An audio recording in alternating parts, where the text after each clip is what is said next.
வணக்கங்க. நான் என்னோட அனுபவத்துல பார்த்த, கேட்ட விஷயத்த உங்ககிட்ட பகிர்ந்துக்கிறேன். ஒரு மனுஷனோட சந்தோஷத்துக்கும், துக்கத்துக்கும் காரணம் அவனோட குடும்பம். குடும்பம் நல்லா இருக்கிறப்பதான் அந்த வீட்ல உள்ள எல்லாரும் மகிழ்ச்சியா இருக்க முடியும். ஒரு குடும்பம் நல்லா இருக்கிறப்ப ஒரு மனிதனோட வெற்றி, சந்தோஷம் எல்லாம் பல மடங்கு அதிகரிக்கும். அப்படிப்பட்ட ஒரு குடும்பம் நல்லா இருக்கிறதுக்கு அந்த வீட்ல இருக்க அத்தனை பேரும் காரணம்.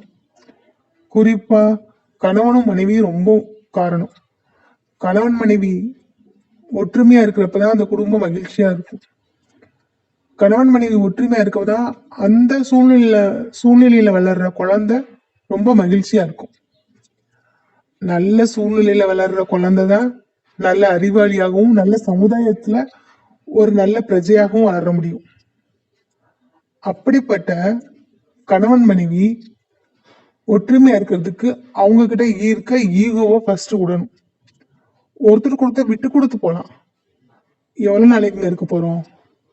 மனுஷனா இருக்கிறது எப்ப யாருக்கு எந்த நிமிஷத்துல எது வேணாலும் நடக்கலாம். அந்த இருக்க கொஞ்ச நாள்ல ஏன் ஈகோ? நீ பெரியவளா, நான் பெரியவனா?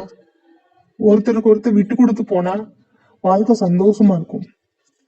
சண்டையும் சச்சரவும் பார்த்து வளர்ற குழந்தைங்க வாழ்க்கை பின்னாடி ரொம்ப கஷ்டமா இருக்கும். அதுக்கு மனதளவுலயும் பாதிக்கப்படும். சண்டையை பார்த்து வளர்ற குழந்தைகளோட மனநிலை அவங்களுக்கு அது திருமணம்ன்ற அந்த பந்தமே பிடிக்காம போறதுக்கு வாய்ப்பு இருக்கு. சிவன் பார்வதியே சண்டை போட்டாங்க, நீங்க என்னங்க சொல்றீங்கன்றீங்களா? நம்ம மாத்திக்கலாம். கணவன் மனைவி ஒற்றுமையா இருக்கலாம். ஒருத்தருக்கு ஒருத்தர் விட்டு கொடுத்து போறதுனால தப்பே இல்லை. எங்கேயோ இருந்து தாய் தந்தை கிட்ட வளர்ந்த குழந்தை ஒரு கல்யாணன்ற பந்தத்தில் இணைஞ்சு ஒரு உங்களை நம்பி வர்றப்ப அந்த மனைவியை நல்லபடியா ஒரு குழந்தைய நடத்துற மாதிரி நடத்தலாம், தப்பே இல்லை.